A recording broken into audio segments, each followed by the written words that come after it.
He was a quiet bakery owner. The local police bought coffee from every morning. He was also one of the most prolific killers in American history. Robert Hansen ran a successful bakery in downtown Anchorage, Alaska. The local police went there for coffee and donuts all the time. He was married. He had 2 children. He was a respected small business owner. He had a slight stutter and a mild manner that made him seem completely harmless. He was also a licensed pilot with his own small plane. Between 1971 and 1983, Hansen abducted, attacked and murdered at least 17 women in the Anchorage area. His method was unlike anything investigators had ever seen.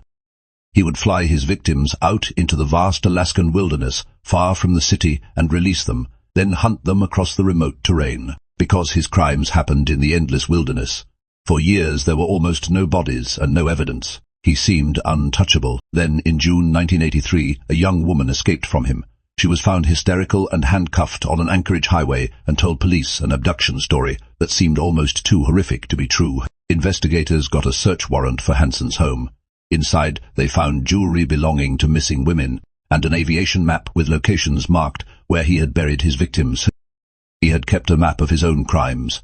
Hansen was convicted and sentenced to 30 years in prison without the possibility of parole. He died in prison in Friesen.